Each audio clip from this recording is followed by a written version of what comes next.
Bonsoir. Un chrétien qui ne prie pas doit organiser un deuil sur sa vie, c'est-à-dire organiser une cérémonie de pleurs où il invitera les pleureuses professionnelles pour venir pleurer sur sa vie. Pourquoi? Suivez ce direct. Larus combra la tete ezekadizo, mantula gradiamon gatete, zekete proskete praladizo, hol kalamanta la haya, radegoso branda la tata kadia broske de hiatoto, sakati la heye boskonte de pa. Seigneur, nous te confions ce direct. Merci pour ce direct. Merci parce que ta gloire se manifestera dans ce direct. Merci parce que ta gloire est déjà là sur ce direct, Seigneur.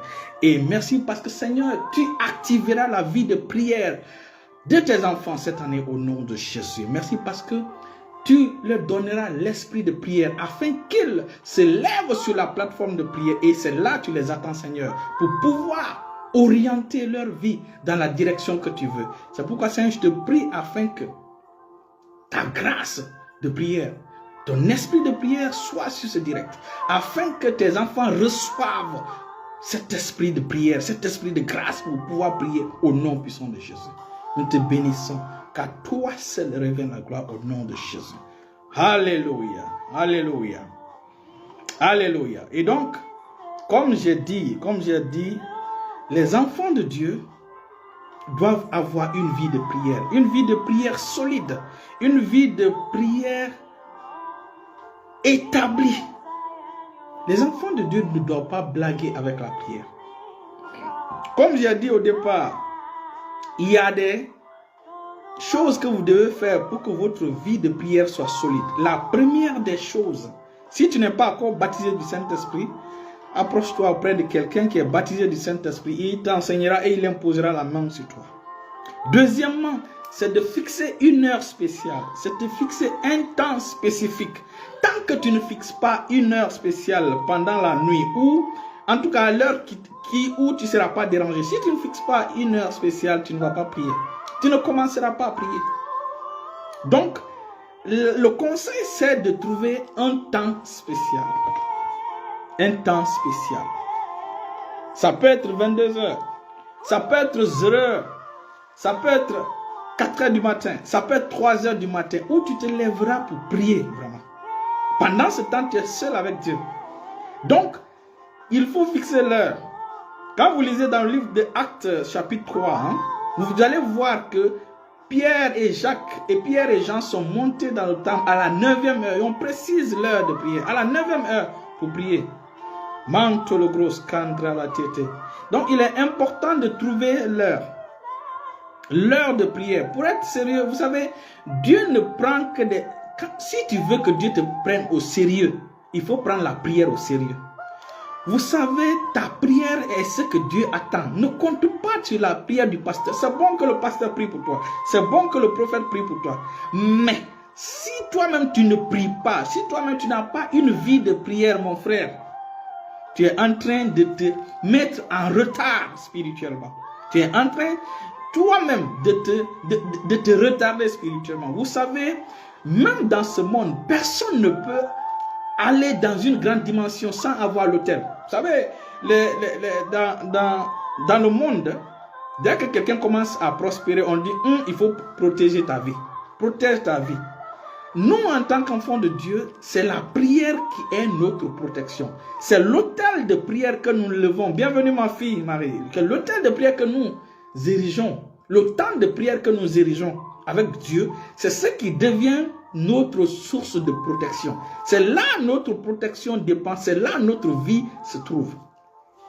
Alléluia. Lorsque tu ne pries pas, vous savez, lorsque tu commences à prier, comme j'ai dit, il y a un temps, il faut aussi trouver le lieu. Lorsque vous trouvez le lieu devient, c'est là le lieu devient un hôtel. Et avant que l'heure n'arrive, Dieu t'attendra là-bas pour pouvoir interférer avec toi. Notre vie de prière est cette relation d'interchangement, d'interface ou d'interconnexion ou de communication avec le Père. Dieu veut parler avec toi. Dieu veut s'entretenir avec toi. En ce qui concerne ta destinée, tu ne peux pas entrer dans ta destinée sans passer par Dieu.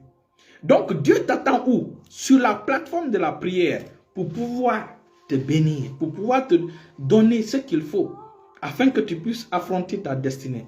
Donc, l'autel personnel, ta vie de prière personnelle est le lieu où la présence de Dieu est intense. C'est le lieu où Dieu est présent. Si par exemple, tu n'arrives pas à prier comme il faut, c'est que tu n'as pas encore fixé une heure spéciale. Quand tu fixes une heure spéciale, si tu as la paresse, donc cette heure-là programme déjà le corps. Tu es en train de dire à ton corps, à partir de 21h, à partir de 23h, ou à partir de 2h du matin, nous devons nous réveiller. Donc c'est comme ça, nous devons habituer notre corps à aimer les choses saintes, à aimer les choses spirituelles, à aimer la vie de prière. Lorsque je vais maintenant revenir à la réponse de ce que je viens de dire, lorsque un chrétien ne prie pas, c'est mieux pour lui de décréter un deuil sur sa vie. C'est mieux pour lui d'organiser une cérémonie de pleurs sur sa vie, où il invitera, pendant lequel il invitera des pleureuses professionnelles pour venir pleurer sur sa vie. Vous savez pourquoi? Dans ta famille déjà, que tu ne sois pas au courant ou que tu sois informé, il faut savoir que tu n'es pas le seul agent dans ta famille. Dans ta famille, vous êtes très nombreux. Il y a des agents de Dieu dans ta famille, il y a des agents du diable dans ta famille. Prenons par exemple une sorcière de 12 ans. Cette sorcière de 12 ans est un agent du diable dans ta famille. Celle-là a le temps de prier, celle-là a le temps d'invoquer ces choses, celle-là a le temps d'interférer avec Satan. Ça, c'est un autel pour Satan qu'il a dans ta famille biologique, la grande famille. Et cet autel-là devient l'aéroport des sorciers, de la sorcellerie, l'aéroport des transactions sataniques. Toi, chrétien, tu es là, tu ne pries pas. Tu n'as pas de vie de prière. Tu n'as pas une heure pendant la nuit pendant laquelle tu te lèves pour pouvoir prier. Donc, cette sorcière-là ou ce sorcier de 20 ans, de 13 ans-là, a la force sur toi, peut gâter ta vie, peut couper ta vie à n'importe quel moment. Satan peut te bouffer à n'importe quel moment. La sorcellerie peut gâter ta destinée à n'importe quel moment. Parce que toi, tu n'as pas une vie de prière. Tu n'as pas le feu sur ta vie, tu n'as pas le feu sur ton autel. Mais lorsque tu ériges, lorsque tu as une vie de prière solide, lorsque tu t'habitues à la prière, d'abord, prenons le temps déjà, habitue ton corps à aimer les choses spirituelles. Le lieu devient un lieu de rencontre où toi et Dieu, vous allez vous rencontrer. Et ce lieu devient l'autel. Ce lieu devient l'autel. C'est comme le jardin, comme je l'ai dit. Éden était vaste, Éden était grand, Éden était énorme. Le jardin n'était qu'une petite partie de l'Éden. Donc, c'est dans le jardin représentait l'autel. C'est dans le jardin où Dieu et Adam se rencontraient. C'est là qu'ils venaient. Donc, le jardin était l'ambassade de Dieu sur terre.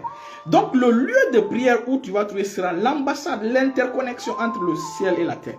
Vous savez, la Bible déclare que les cieux sont les cieux de Dieu, la terre il a donné aux hommes. Pour qu'un esprit puisse venir sur terre, il faut la permission d'un homme. Pour qu'un sorcier puisse agir dans votre... Pour que Satan puisse entrer dans ta famille, entrer dans votre grande famille, il faut que quelqu'un soit à la porte. Et aujourd'hui, Dieu veut que tu sois la porte pour que lui aussi puisse entrer dans ta famille, pour pouvoir bénir ta famille. Mais tu ne pries pas. Voilà pourquoi les calamités, quand les malheurs frappent, ça touche ta famille. Quand les fléaux arrivent, toi aussi tu es là-dedans. Quand l'accident vient, toi aussi tu es là-dedans. Toutes ces choses-là peuvent être évitées lorsque tu bâtis une vie de prière solide. Lorsque tu bâtis ta vie sur le rocher qu'on appelle Christ, lorsque tu bâtis ta vie sur la prière, parce que la prière n'est pas une clé, la prière c'est notre vie. Lorsque tu as une vie de prière, ta vie est protégée par ça.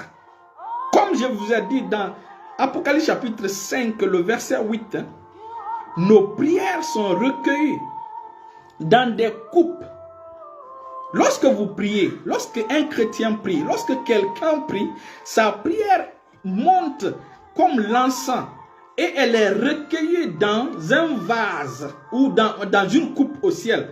Ta prière est recueillie dans une coupe au ciel. Donc, cette coupe-là, si ça n'a pas atteint un certain niveau, c'est sur ça que Dieu agit dans ta vie. C'est sur cette prière-là, sur la base de cette prière que Dieu agit dans ta vie. Maintenant, si toi, ta coupe est vide, Dieu va utiliser quoi pour intervenir dans ta vie? Comme je l'ai dit, ta prière, c'est l'invitation que tu donnes, c'est le visa que tu donnes à Dieu pour entrer dans ton espace, pour entrer dans ta vie. Mais si tu ne pries pas, comment tu peux donner l'invitation à Dieu d'intervenir dans ta famille? Deuxièmement, lorsqu'il y a un malheur qui veut arriver, ta prière est l'infrastructure, c'est la route spirituelle que tu mets pour que Dieu puisse accéder facilement chez toi. Mais si tu ne pries pas, il n'y aura pas d'interconnexion. Il n'y a pas cette route-là qui vient directement. Donc, voilà pourquoi quand l'accident arrive, ça te touche. Pourquoi? Parce que il n'y a pas cette infrastructure spirituelle qui permet à Dieu d'intervenir rapidement et vite dans ta vie. Donc, quand tu commences à prier, tu te fais du bien à toi-même. Commençons à aimer les choses spirituelles. Commençons à aimer les choses que Dieu aime. Commençons à aimer les choses qui sont bénéfiques à nous. Comme je vous ai dit, lorsque vous commencez à prier, le lieu où vous priez, l'hôtel, le lieu de rencontre que tu as personnellement avec Dieu, ce lieu devient un aéroport. Ce lieu devient l'aéroport spirituel où les anges descendent et montent, où Dieu descend. Si Dieu veut entrer en contact, ce lieu devient l'aéroport. Vous vous rappelez de l'histoire d'Abraham lorsqu'il était à Mamré. Arrivé à Mamré, quand il est parti à Shichem, il a mis l'autel. Abraham était un homme de prière, était un homme d'autel. Quand il a quitté Shichem pour venir à Bethel, il a mis l'autel. Quand il a quitté Bethel pour venir à Mamré, il a bâti l'autel avant même de s'installer. Donc c'est à Mamré que les trois là ont atterri. Vous vous rappelez, trois hommes étaient de passage. Abraham les a vus, Abraham les a invités. Parmi les trois hommes, il y avait Dieu était là-dedans, plus deux anges. Ces gens-là ont atterri sur l'autel d'Abraham. Si vous ne croyez pas, allons-y dans Actes chapitre 10. Dans Actes chapitre 10, Corneille, qui était un païen, était un homme de prière. Corneille était un homme de prière. Corneille priait. Corneille faisait les aumônes et il priait. Pendant qu'il priait, on dit, Actes chapitre 10, verset 1, il dit, il y avait à Césarée un homme nommé Corneille, centenier dans la cohorte dite italienne. Cet homme était pieux et craignait Dieu et toute sa maison, et avec toute sa maison. Il faisait beaucoup d'aumônes au peuple et priait Dieu continuellement. Voici des gens qui ont compris le secret de la vie. Voici des gens qui ont compris le secret d'une vie réussie, une vie prospère. Quand Dieu te dit aucun malheur ne t'arrivera, c'est quand tu adoptes la position de prière, quand tu as une vie de prière solide. Donc, il priait Dieu continuellement. Maintenant, il dit, vers la 9e heure du jour, il vit clairement dans une vision un ange de Dieu qui entra chez lui et qui lui dit, Corneille, regarde, fixe les yeux. Voilà. Donc, puisque ce lieu où il priait, sa maison où il priait est devenu hôtel, c'est à ce niveau, à cet hôtel-là que l'ange a atterri. Si tu n'as pas une vie de prière, tu ne pries pas, l'ange ne va jamais. Et le ministère des anges est capital dans votre vie. La réponse à ta prière est capitale. Donc la réponse va atterrir devant toi. L'intervention angélique va atterrir dans ta maison. Ta maison sera un lieu où les anges monteront et descendront. Comme Jacob est tombé quand il est arrivé à un lieu qu'on appelle Luz, à ce lieu-là, ce lieu-là avait des pierres qui étaient déjà éparpillées. Et nous avons appris que ce lieu, les pierres-là faisaient partie des pierres que son arrière-grand-père Abraham avait érigées comme autel à l'Éternel. Il ne savait pas. Homme charnel, parce qu'il avait volé le droit de naissance et il a fui. Il s'est couché, il a fait une des pierres l'oreille. Pendant qu'il dormait, Physiquement, il n'y avait que des pierres. Mais spirituellement, ce lieu était une activité intense d'ange de Dieu. C'est ainsi que ses yeux se sont ouverts dans la vision. Il a vu les anges monter et descendre. Qui a provoqué cette interconnexion entre le ciel et la terre? C'est Abraham. C'est Abraham qui a fait de ce lieu un l'autel. C'est Isaac qui a fait de ce lieu l'autel. Parce que Isaac aussi a suivi les mêmes conseils, a suivi les mêmes habitudes que son papa Abraham. Et c'est ce qui a permis de rentrer en contact avec le monde spirituel. Et c'est en ce lieu Dieu lui a parlé pour la première fois. Parce que quand il s'est réveillé, il a compris que ce lieu était un lieu où l'Éternel est. Il a bâti l'autel. Et c'est sur ce lieu-là, Dieu a tissé cette alliance avec lui. Dieu a dit, il a bâti ce lieu en Bethel. Dieu lui a dit, Dieu lui a promis qu'il sera béni. De la même manière qu'il a béni Abraham et son grand-père Abraham et Isaac, Dieu va le bénir comme ça. Et sa descendance sera bénie. Lui maintenant, il fait un vœu, il dit, Seigneur, si tu me protèges, tu me bénis, à mon retour, je payerai ma dîme. Vous comprenez? Donc, mais Dieu avait déjà fait ce vœu-là pour lui. Gloire à Dieu. Et donc, il est allé chez son oncle Laban. Là-bas, la présence de Dieu était avec lui. Parce que Dieu l'a promis qu'il sera avec lui. Mais c'est en ce lieu-là où il a bâti l'autel que la présence intense de Dieu était. L'atmosphère du ciel était en ce lieu. Ce lieu était l'autel de Dieu. Il est descendu chez son beau Laban. Il a passé tout le temps que vous comprenez, à peu près 20 ans. Il a eu des enfants. Bon. Et maintenant, à son retour, Dieu lui dit, retourne-toi. Retourne-toi à Bethel, là où j'étais béni. Retourne-toi et installe-toi là-bas. Pendant qu'il venait, les gens avaient peur de lui. Les gens tremblaient.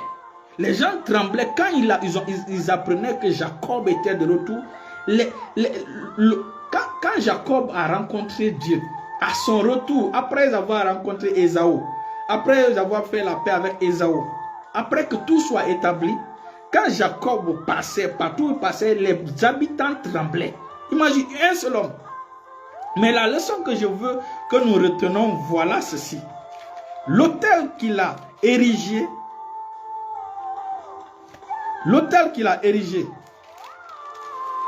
ça vous trouverez dans Genèse chapitre 35. C'est là que je vais me limiter aujourd'hui. Il dit, Dieu dit à Jacob, lève-toi, monte à Bethel et demeure-y.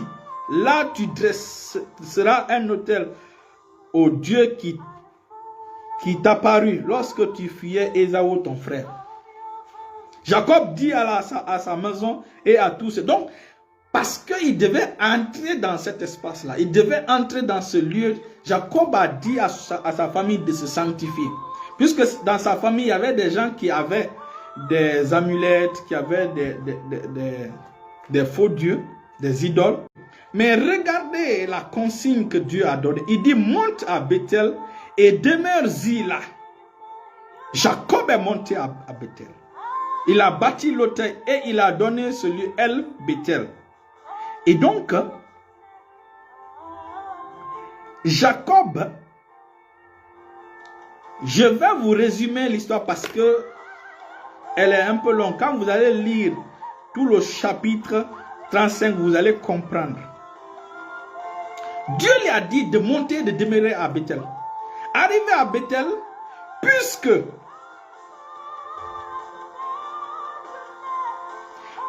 le lieu où habitait son père auparavant n'était pas loin de Luz, il n'a pas suivi le conseil de Dieu. Il a quitté Bethel, il est descendu. On va. Il dit, je te donnerai le pays à partir du verset 12. Maintenant, verset 15. Genèse chapitre 37, il dit, Jacob donna le nom de Bethel au lieu où Dieu lui avait parlé. Et il partit de Bethel et il avait encore une certaine distance jusqu'à Ephrata. Lorsque Rachel accoucha, elle eut un accouchement pénible Et pendant les douleurs de l'enfantement, la sage-femme lui dit, ne crains point, car tu as encore un fils. Et comme elle allait rendre l'âme, car elle était mourante, elle lui donna le nom de Benoni. Mais le père l'appela Benjamin ou Benjamin. Dieu lui a dit de rester à Bethel et d'y demeurer, de demeurer à Bethel. Mais Jacob n'a pas suivi le conseil de Dieu. Puisque Ephrata n'était pas loin de Bethel, il a décidé de quitter pour venir s'installer à Ephrata. S'il était resté à Bethel, s'il avait écouté Dieu et resté au niveau de l'autel où il a bâti, l'environnement où il a bâti, Rachel n'allait pas mourir. Rachel n'allait pas accoucher pendant le voyage. Rachel, son accouchement serait sécurisé. Son accouchement serait protégé pendant cet hôtel-là, pendant ce lieu, à Bethel. Mais Jacob n'a pas écouté. Jacob à cause de l'Ephraté qui était proche et son papa y habitait avant, Jacob a décidé d'aller, alors que Dieu lui a dit de demeurer à Bethel. Ici, Dieu lui a donné ce conseil-là parce que ce lieu était un lieu de prière, ce lieu était un lieu de présence intense du Seigneur. Et cette présence intense-là te protège. Cette présence intense-là garantit ta vie, ta longévité. Cette présence-là t'empêche de mourir jeune. Cette présence-là neutralise l'accident. Que 1000 tombent à ton côté, 10 000 à ta droite. Quand tu es dans cette présence secrète-là, toi, tu ne seras pas atteint. Mais Jacob n'a pas écouté. Jacob a quitté ce lieu de protection. En fait, Dieu prophétiquement savait que quand Rachel allait mourir, à cause de l'accouchement et à cause des précédents. Je ne vais pas rentrer dans l'histoire. Mais ce qui est clair, s'il demeurait dans cette présence-là, à ce lieu-là, la vie de Rachel allait être épargnée. Rachel allait vivre longtemps avec son mari. La preuve, je vous donne la preuve. Quand Joseph a commencé à rêver, Joseph a fait un rêve où l'interprétation, son papa a donné l'interprétation. Il dit que, donc tu veux que ta mère et moi nous nous prosternons, tes frères, ta mère et moi nous nous prosternons pour t'adorer. Donc, cela nous fait comprendre que dans l'annale de Dieu, dans la consigne, selon la vision de Dieu, Rachel vivait. Rachel allait vivre. Parce que comment tu peux donner un rêve à un Joseph dont sa mère est décédée? Tu lui montres le rêve où le soleil et la lune se sont prosternés devant lui et les 12, c'est-à-dire l'explication, c'est 12 frères se prosternent devant lui et son père se prosterne devant lui. Ses frères se prosternent. Donc, l'explication nous montre que dans la vision de Dieu, dans les perspectives de Dieu, Rachel n'était pas morte. Vous voyez? C'est la raison pour laquelle Joseph a vu ça. Parce que si ça devait être ses mamans, parce que Jacob avait 4 femmes, ça devait être non seulement le soleil, mais 4 autres corps célestes. Mais il n'a vu que le soleil et la lune. Le soleil qui représentait son père, la lune qui représentait sa maman Rachel. Donc dans la perspective de Dieu, Rachel n'était pas décédée. C'est comme si Dieu n'était pas informé du décès de Rachel. Vous voyez? Et le secret c'est quoi? Parce qu'il n'a pas écouté de demeurer dans le lieu que Dieu lui a dit à Bethel de demeurer. Frères et sœurs, en cette année 2022, les chrétiens partout dans le monde sérieux ont commencé cette année avec des prières solides et des moments de jeûne. Certains font 7 jours de jeûne, certains font 40 jours de jeûne, pendant accompagné de prières. Toi chrétien, tu profites de ce temps pour t'amuser. Félicitations, du courage. Ne fonde pas ta vie sur la prière. Ne commence pas cette année par la prière. On verra d'ici la fin de l'année. Vous savez, les sages, ce sont eux qui suivent l'exemple de ceux qui ont triomphé avec Dieu sur la plateforme de la prière. Donc je me limite là, nous viendrons samedi pour le culte de guérison.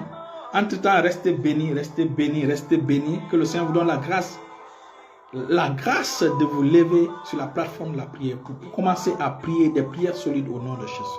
L'Éternel veut t'établir comme sentinelle sur ta famille, comme veilleur sur ta famille. Tant tu es veilleur, Satan n'osera pas s'approcher de ta famille. Mais Satan ou la sorcellerie est active dans ta famille parce que toi, tu ne veux pas te lever, tu es accablé par le sommeil.